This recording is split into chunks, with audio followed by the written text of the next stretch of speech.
शिक्षक अगर योग्य और कर्मठ और वो सही ढंग से शिक्षा दान नहीं करेंगे तो फिर पूरे इस एक्सरसाइज या पूरे प्रयास का कोई मतलब नहीं रह जाता। जी। और शिक्षकों की कमी थी, शिक्षक के पद रिक्त थे, ये हमारे लिए बड़ा कष्टदायक था। इसलिए आपने जो कहा, अभी तो हम लगभग 1.25 लाख शिक्षकों की बहाली 2 से 3 महीने में करेंगे और उसके आगे का भी प्लान हम लोगों ने रखा है। आगे के लिए 7वें चरण के लिए भी STET जो होता है शिक्षक योग्यता परीक्षा, बिल्कुल वो परीक्षा लेके उसके परिणाम भी घोषित किए जा चुके हैं। और जैसे ही ये चरण 6ठा चरण समाप्त होगा, एक बार फिर से हम रिक्तियों का आकलन करके तो सर ये समझा जाए कि इसके तुरंत बाद ही आप जैसा कि बता रहे हैं कि 7वें चरण की जो प्रक्रिया है सर वो पूरी कर ली जाएगी, क्योंकि बहुत महत्वपूर्ण और लगातार जो मौजूदा सरकार है और आप लोग शिक्षा नीति को बेहतर करने की बात करते हैं। साथ ही मुख्यमंत्री नीतीश कुमार हर बार देखा जाता है कि शिक्षा को लेकर कितने ज्यादा एक्टिव रहते हैं। तो सर क्या ये समझा जाए जैसा कि 6ठी प्रक्रिया की ये बता रहे हैं आप 3 महीने में पूरा हो जाएगा, तो 7वें के लिए और जल्दी से जल्द शिक्षक की भर्ती की जाएगी? और सर एक आखिरी सवाल ये भी, ये नई शिक्षा नीति की हम बात कर रहे हैं, इसमें बिहार का विजन क्या होगा? कुछ बदलाव, कुछ ऐसी नीति, इसको कैसे लागू कराया जाएगा जिससे ज़्यादा से ज़्यादा छात्रों को बेहतरी मिल पाए और एक तरीके से जो ढांचा है वो और मजबूत हो?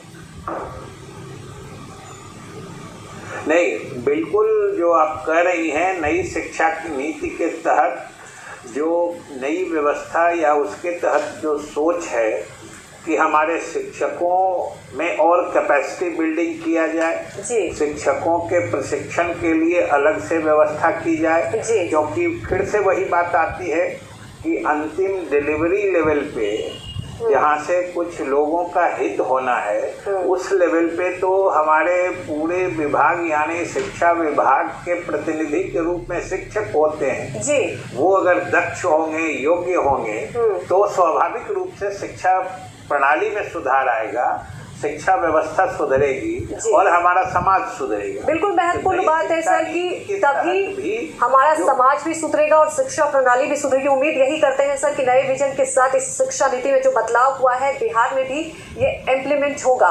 तो सर जैसा कि आप बता रहे थे कि लगातार इस पर आप लोग चर्चा करते रहते हैं और पहले से ही विजन तैयार है, और आप भी ये समझते हैं कि देखिए अगर शिक्षा को बेहतर करना है तो शिक्षकों के लिए अच्छा वातावरण भी चाहिए और छात्राओं के लिए अच्छा वातावरण चाहिए।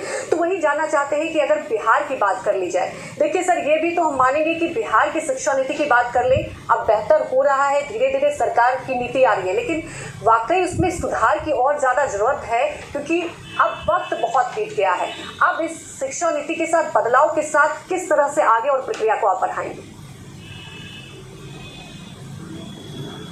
नहीं, ये आपने सही कहा और ये हम लोग भी मानते हैं, लेकिन महत्वपूर्ण ये होता है कि आप जा किधर रहे हैं, बढ़ किधर रहे हैं, आप कहाँ हैं, पिछड़े हैं कितने, किस विषय में या किस मापदंड पर कितने पिछड़े हैं, ये एक बात होती है। और दूसरी बात होती है कि जहाँ भी आप हैं, जहाँ आप खड़े हैं आज की तिथि में, आपकी दिशा क्या है, आप बढ़ किधर रहे हैं, अच्छे होने की तरफ बढ़ रहे हैं या फिर पीछे जाने की तरफ बढ़ रहे हैं। तो ये स्वाभाविक रूप से आपने भी जैसा कहा है और ये सारा बिहार और सारा देश मान रहा है कि हम आगे बढ़ रहे हैं, शिक्षा में सुधार कर रहे हैं, हमारे जो लिटरेसी रेट है, साक्षरता दर है, वो बढ़ रही है, पीछे की तुलना में हम काफ़ी आगे बढ़े हैं। उससे भी बड़ी बात होती है कि शिक्षा के क्षेत्र में जो महिला शिक्षा या बालिका शिक्षा की बात है, तो आज पूरे देश में बिहार नजीर पेश कर रहा है। और अभी आपने 2-3 दिन पहले देखा होगा कि जो पूरे देश में कहीं नहीं है, हमारे मुख्यमंत्री नीतीश कुमार जी ने घोषणा की है कि जो इंजीनियरिंग और मेडिकल कॉलेजेस जो हमारे यहाँ हैं, उसमें भी हम 33% यानी 1/3 सीट या नामांकन में 1/3 बालिकाओं को यानी छात्राओं को आरक्षण देंगे। ये आप सोचिए कि कितना बड़ा क्रांतिकारी कदम होने वाला है।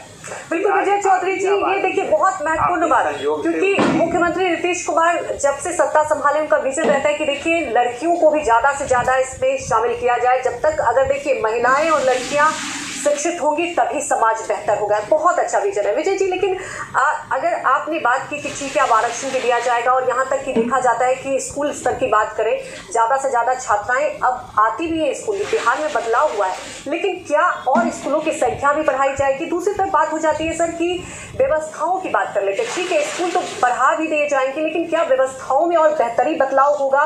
क्योंकि देखिए सर अब आप कोरोना काल में जगह जगह ऑनलाइन क्लासेस की भी सुविधा हुई, लेकिन कई ऐसे सरकारी स्कूल रह गए बिहार में जहाँ पे बच्चे महरूम रह गए। तो क्या इन व्यवस्थाओं में इन चीज़ों पर भी आप ध्यान देंगे? इन चीज़ों में भी कुछ बदलाव लाने के लिए सरकार सोच रही है?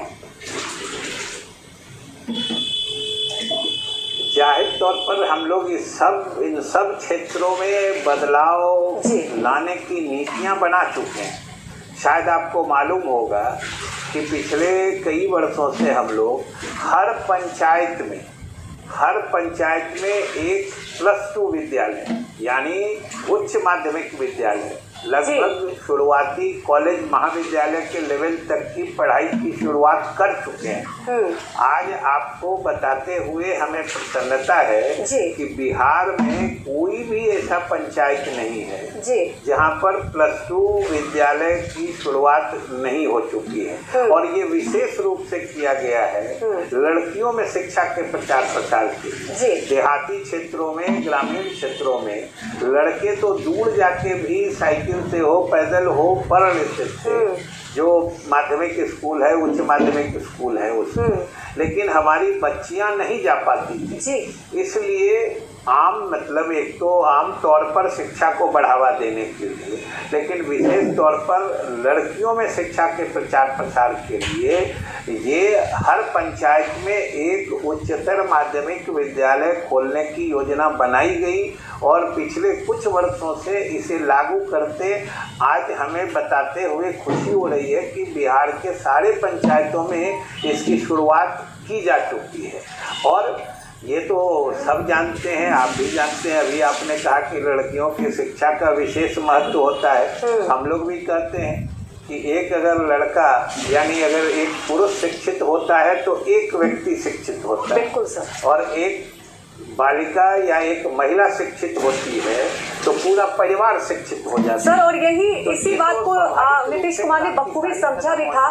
विजय सर, अगर देखा जाए कि जिस तरह से देखा गया है कि मुख्यमंत्री की बात की जाए, मुख्यमंत्री नीतीश कुमार ने जब साइकिल योजना लाई थी, वाकई एक पूरे देश में एग्जाम्पल था। और जिस तरह से बिहार में जो बदलाव देखने को मिला, तो क्या लड़कियों के अगर देखा जाए शिक्षा के बेहतरी के लिए कोई और योजना का ऐसा प्लान किया जा रहा है? आगे फ्यूचर में हम कुछ और देखेंगे कि लड़कियां और बढ़ चढ़कर बिहार के आगे बढ़ेंगी, क्योंकि एक बदलाव बहुत महत्वपूर्ण हो जाता है। और जब से नींव ये रखी गई है तो ये देखा भी जा रहा है कि अब बिहार की लड़कियां भी किसी से कम नहीं, बढ़ चढ़कर हिस्सा भी लेती हैं। तो सर क्या आगे के लिए कुछ और ऐसा विजन है कि जिससे ज़्यादा से ज़्यादा लड़कियाँ और बेहतर कर पाएँ? बिल्कुल है। और जो हमने आपको कहा कि अभी तो लेटेस्ट भी हमने आपको बताया, हम लोग बिहार सरकार नीतीश कुमार जी के नेतृत्व में किस क्रमबद्ध चरणबद्ध तरीके से बालिकाओं को या छात्राओं को या महिलाओं को आगे बढ़ाने का काम कर रही है, ये आप सोच सकते हैं। कि साइकिल योजना की बात आपने कही, वो तो देश क्या पूरे दुनिया में चर्चा का विषय बन गया कि साइकिल चलाती हुई स्कूल यूनिफॉर्म में वो जिसको कहते हैं कि सेल्फ कॉन्फिडेंस में लड़कियां वो बदलते बिहार की तस्वीर और प्रतीक बन गई जी।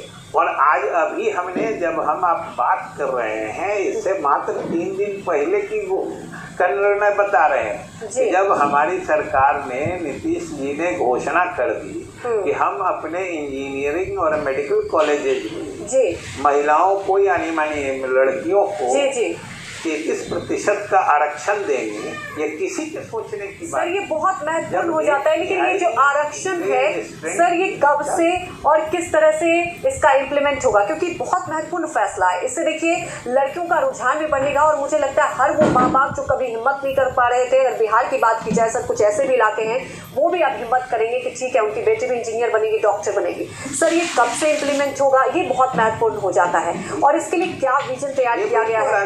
अगले सत्र से जी ये तो अभी